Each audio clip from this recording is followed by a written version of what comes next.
As crianças brasileiras sofrem e têm os seus direitos violados todos os dias, segundo o relatório Cenário da Infância e Adolescência no Brasil de 2019 da Fundação Abrinq. Mais de 47% das crianças e dos adolescentes de 0 a 14 anos de idade são de família pobre ou extremamente pobre. O país é o maior no índice de risco de violência contra criança e adolescente no mundo. Para falar sobre esse assunto, recebemos no programa de hoje o advogado e especialista em direito da criança e do adolescente, Ariel de Castro Alves. Olá, eu sou Joel Scala, está começando o Observatório do Terceiro Setor, o Olhar da Cidadania.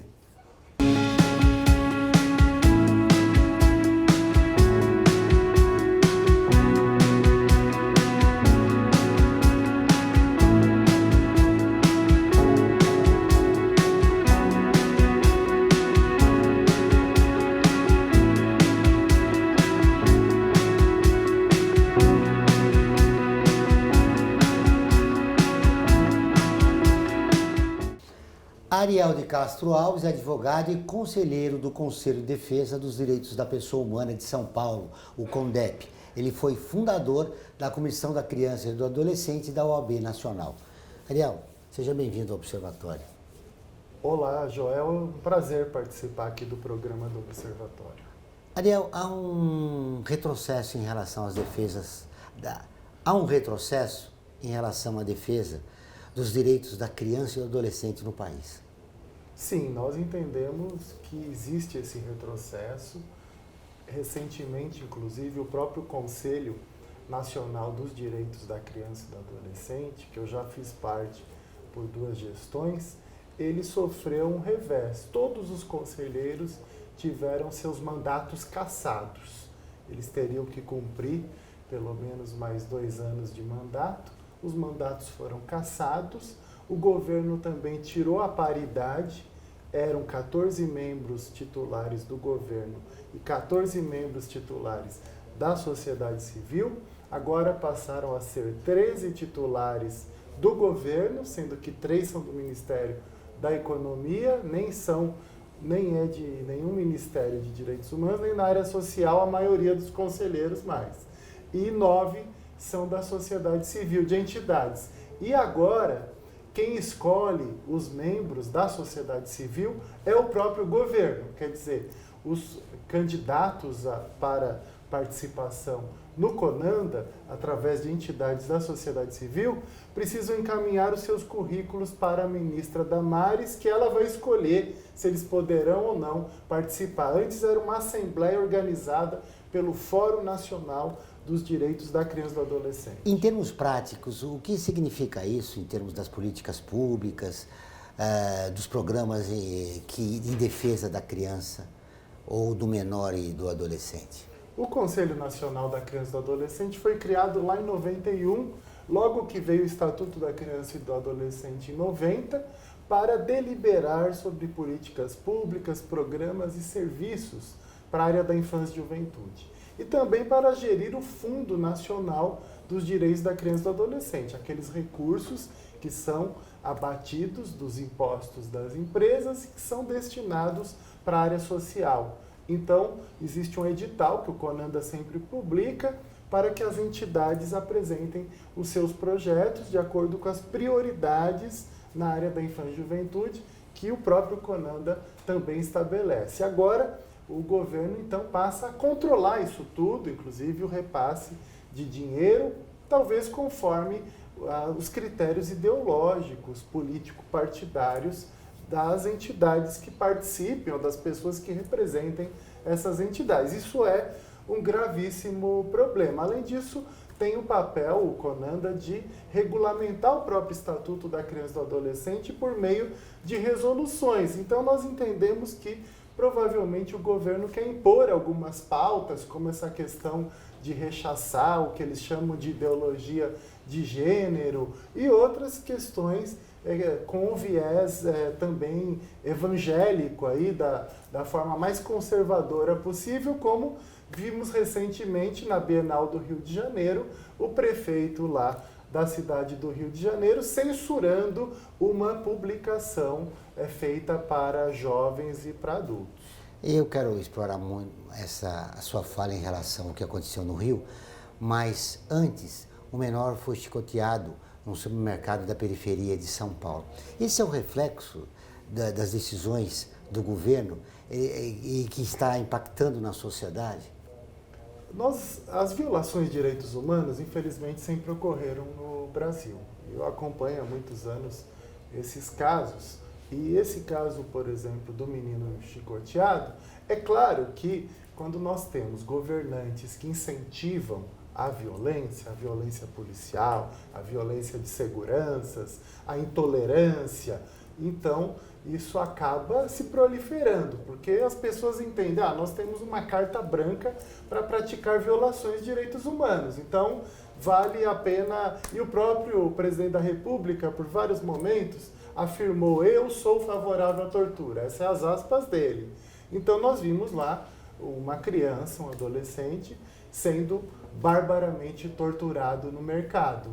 E esse adolescente aí de 17 anos, logo que a imagem, os vídeos, aquelas cenas terríveis apareceram, do menino negro, que nos faz relembrar o período da escravidão. Um menino negro amordaçado, amarrado e sendo chicoteado com fios elétricos. Logo que as imagens apareceram, eu fui informado pelos próprios policiais do 80 Distrito Policial, que são policiais bastante dedicados, já atuei com eles em outras situações de violência policial, de questões de direitos humanos, eles já foram procurar a vítima e rapidamente encontraram a vítima, e quando levaram a vítima, esse adolescente, lá para a delegacia, eu fui chamado também para que acompanhasse o depoimento dele lá. Ou seja, o caso chamou a atenção porque os próprios policiais ficaram indignados, né, com essa barbárie que aconteceu com esse garoto. Sim, lá no 80DP nós temos um delegado negro, um delegado que já viveu até em favela e que conseguiu, né, chegar hoje a um delegado titular entre os maiores graus da Polícia de São Paulo. Então, é um delegado que já se dedicou em outras situações de violência policial, é uma pessoa bastante acessível e bastante dedicada a essas causas junto com a sua equipe. Então, eles agiram muito rapidamente, logo identificaram os seguranças agressores. Na verdade, o delegado intimou o supermercado para que apresentasse os nomes e logo veio o pedido de prisão preventiva, que foi decretada, prisão temporária, na verdade, de 30 dias, por ser um crime hediondo, que foi decretada pela Justiça. Esses dois já estão presos e agora responderão um processo pela prática de tortura. Prática de tortura, que é um crime inafiançável, e é importante dizer isso, para quem nos acompanha, que esse crime grave é classificado com alguns anos de cadeia. Mas essa situação de agressão a crianças e adolescentes estão proliferando, né? Não só aqui em São Paulo, mas também em todo o país. Como é que você classifica o momento que nós vivemos, Ariel? Sim, a tortura é um crime chamado até de lesa humanidade. O Brasil é signatário, inclusive, de convenções internacionais da ONU contra a tortura. Desde 97, nós temos uma lei própria sobre essa questão, que foi criada após o caso da favela naval, um caso que teve grande repercussão no país, e é considerado crime hediondo. Essas pessoas sequer podem responder o processo em liberdade, tem regime fechado como cumprimento inicial da pena. Infelizmente, essas violações têm se proliferado no Brasil. As polícias estão matando muito mais. Para ter uma ideia, o Fórum Brasileiro de Segurança Pública, ele divulgou uma pesquisa recentemente dizendo que São Paulo é o estado com mais violência policial, letalidade no Brasil. 33% dos homicídios em São Paulo são praticados por policiais. No Rio de Janeiro são 28% do total de homicídios. E o papel da polícia não deve ser matar. deve ser evitar os crimes e investigar também aqueles crimes que já foram praticados, e as pessoas que cometeram podem ir para a cadeia ou responderão um processo criminal naqueles casos que não são necessariamente casos de prisão.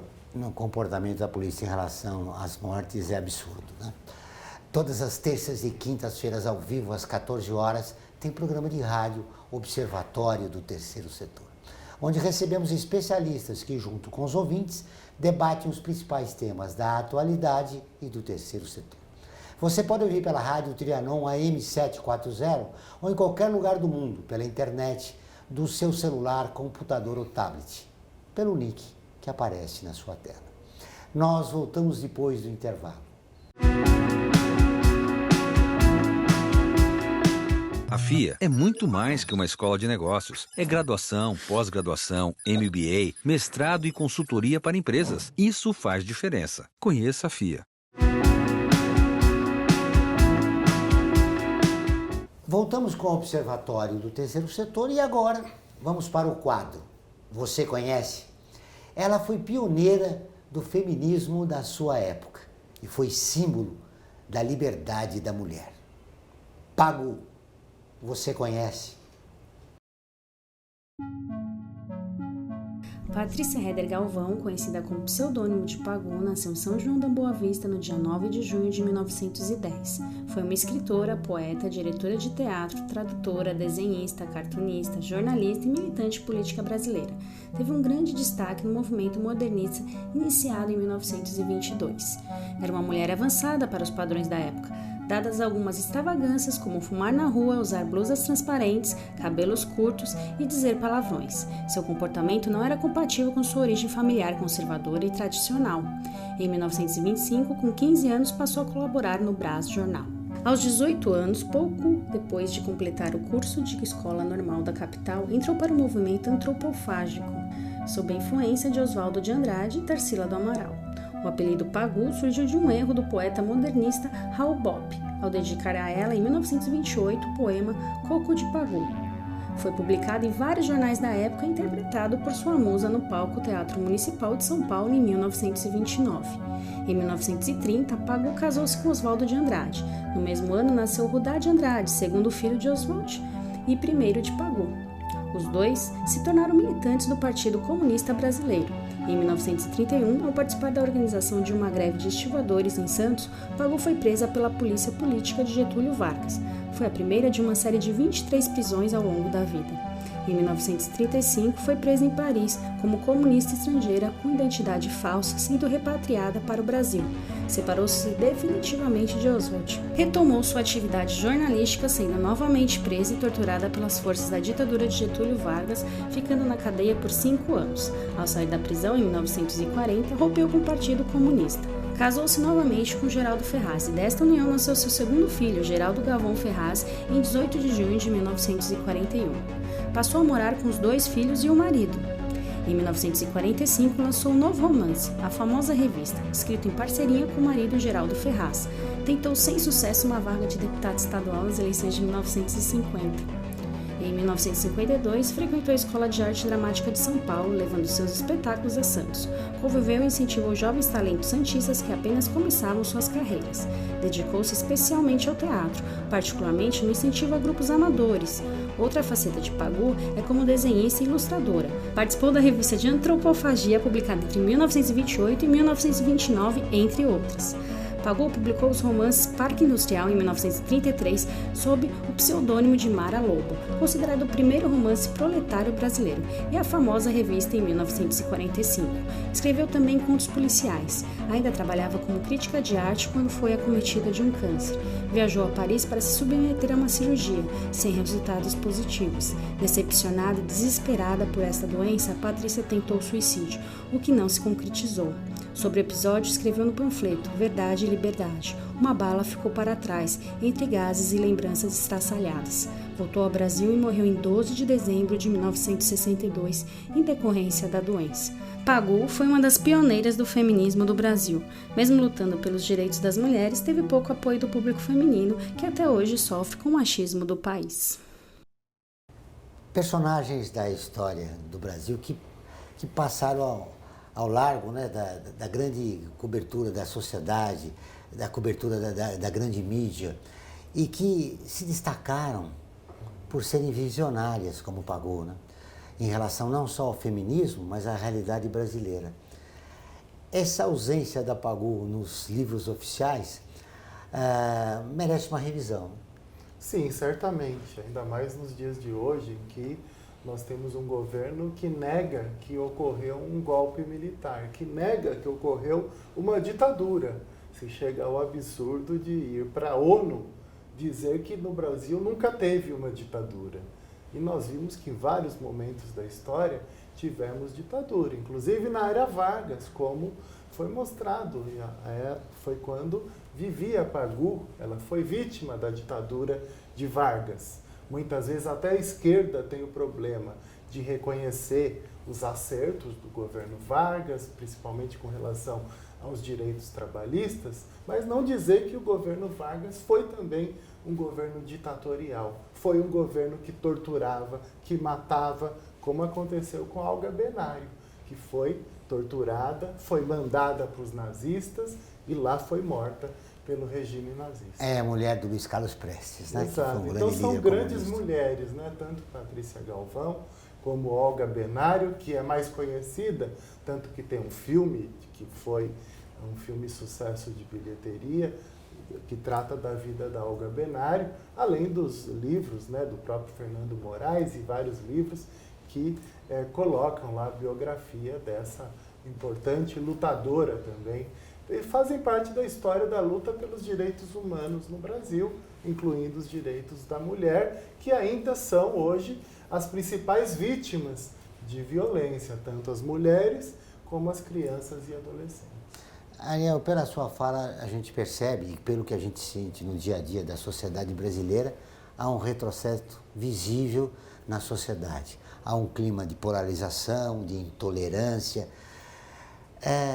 e isso polariza as agressões e as violações de direitos humanos no país. Sim, a partir do momento que nós temos discursos de autoridades políticas, principalmente daqueles parlamentares das chamadas bancadas da bala que nós temos hoje nas câmaras de vereadores, temos em várias assembleias legislativas e no Congresso Nacional, e até autoridades como os governadores, o próprio governador de São Paulo, o governador do Rio de Janeiro e o presidente da República, incentivando práticas de violência, incentivando a intolerância, incentivando a homofobia, o racismo. Então, tudo isso gera graves consequências na sociedade brasileira, porque dá o recado, se esses governantes estão nos apoiando, então vamos praticar essas violações. Você sabe o que mais preocupa?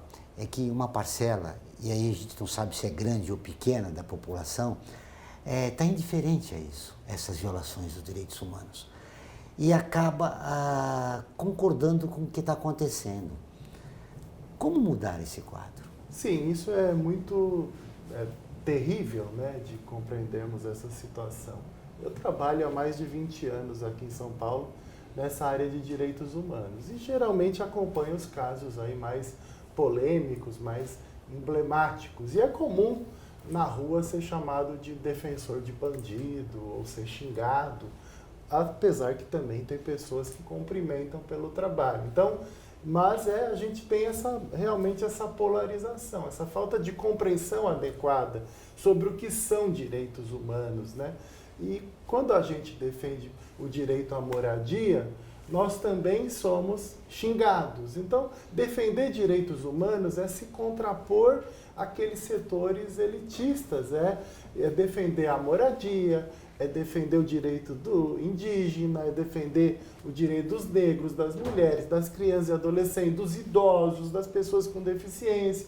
Tudo isso faz parte, e vários outros setores, mas muitas vezes se identifica a defesa dos direitos humanos como se só defendesse presidiário e adolescente interno da FEBEM. Eles também precisam ser defendidos, sim, até para que não saiam piores depois, porque a gente paga muito caro para que essas pessoas depois saiam piores. Sabe quanto custa um adolescente na Fundação Casa de São Paulo? Quanto? 10 mil por mês. É o que o Estado, então são 10 mil de per capita por mês do investimento que é feito pelo Estado. Isso conta água, luz, construção de unidades, pagamento dos recursos humanos. E com certeza a maioria da população brasileira desconhece esses valores. E os Aonde está a custam origem 2.500. desse equívoco? Por que há essa compreensão equivocada a respeito dos direitos humanos? Onde está a origem? Isso vem exatamente dessa falta de compreensão da história. Isso vem da escola, que não discute os temas importantes da história, que não discute o que foi a ditadura e o regime militar. Então, essa questão de identificar quem defende direitos humanos como defensor de bandido, isso vem lá da ditadura. Você sabe melhor que eu. Quem defendia direitos humanos lá na ditadura, o que diziam dessas pessoas? Eram terroristas, não eram? Eram também chamados de defensores de bandidos. Dom Paulo Evaristo Arnes, muitas vezes, foi chamado de defensor de bandido até quando fazia missas ali na Catedral da Sé. Pessoas gritavam que ele defendia bandido. Então, nós temos essa tradição no Brasil de identificar quem defende direitos humanos como defensor de bandido para tentar desqualificar e para que essas pessoas parem de atuar em prol dessas causas de direitos humanos. Isso acontece com o padre Júlio Lancelotti, isso acontece com tantas pessoas que atuam nessa área. Ou seja, é fundamental fazer uma defesa do processo civilizatório na sociedade moderna. Agora eu vou fazer uma pausa na nossa entrevista para fazer um convite para você. Curtir a página do Observatório. Ela é visualizada por mais de 700 mil pessoas toda semana. Está sempre atualizada com notícias do terceiro setor, do Brasil e do mundo. Faça como mais de 415 mil pessoas e siga nossa página. Nós vamos para um rápido intervalo, mas antes você vai conhecer um dos artigos da Declaração Universal dos Direitos Humanos, que faz parte da campanha do Observatório. Direitos humanos são direitos de todos.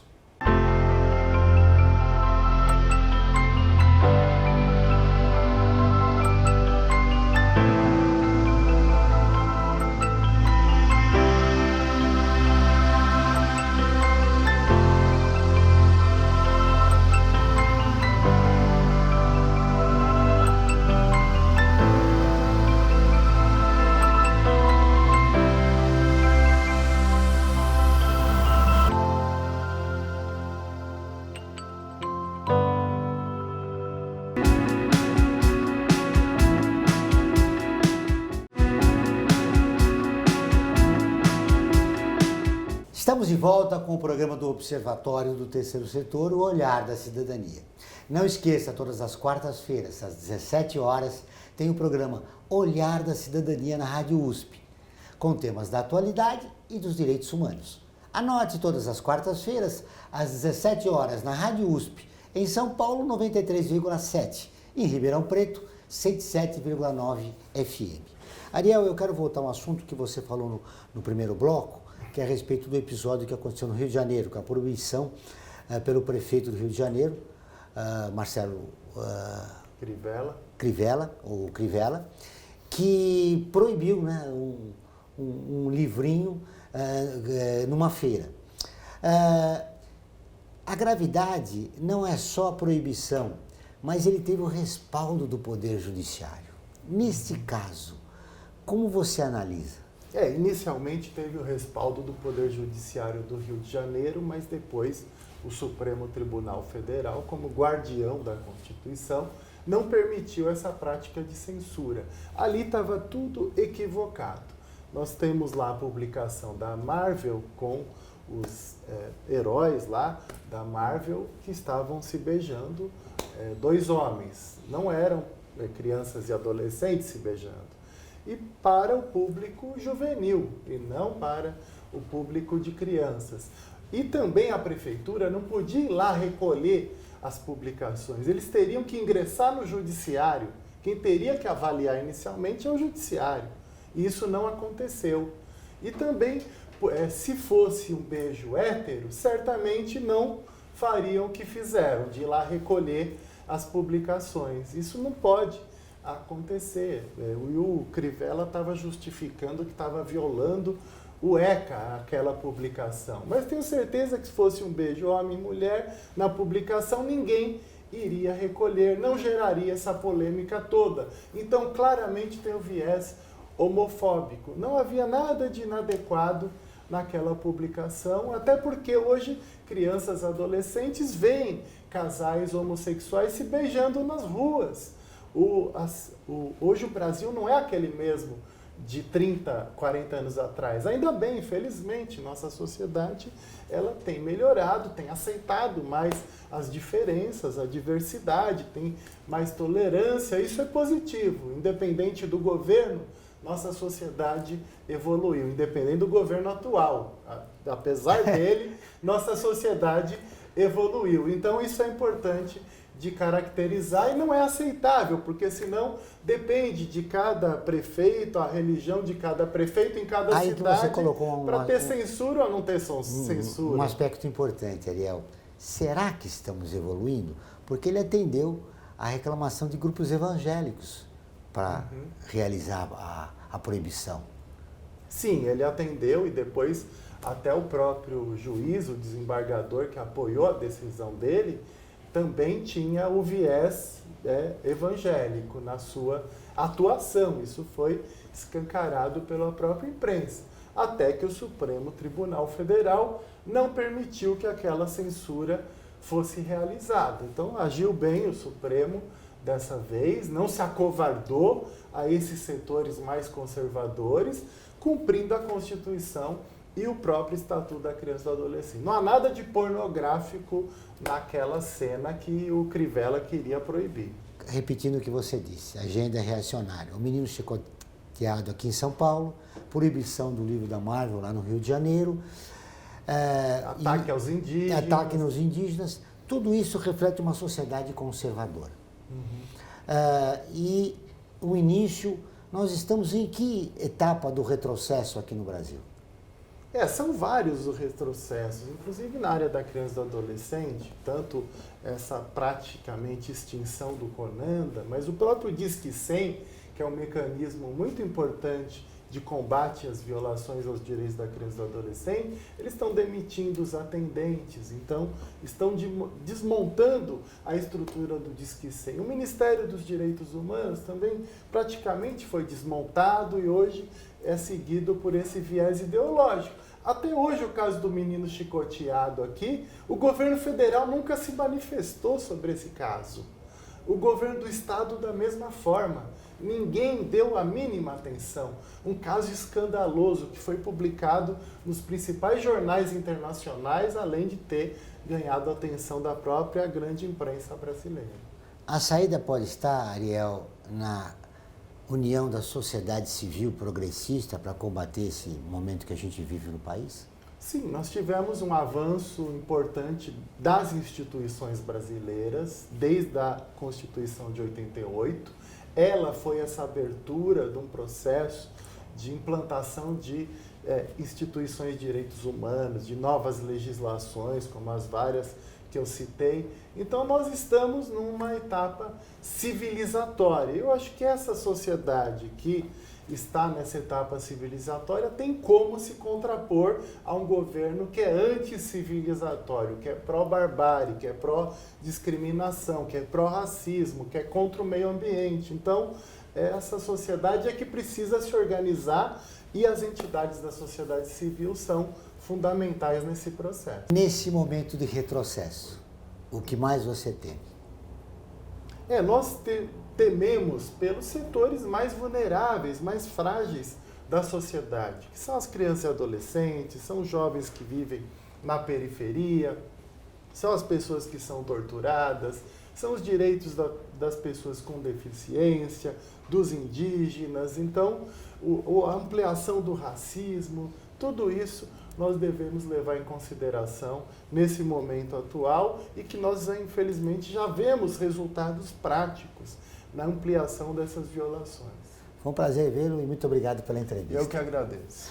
O Observatório do Terceiro Setor fica por aqui. Esse e todos os nossos programas de TV e rádio estão no nosso portal, acessado por mais de 2 milhões de pessoas de 173 países. Acesse você também, observatório3setor.org.br. Nós contamos com você sempre na luta por uma sociedade mais justa, solidária e tolerante. Até o próximo programa.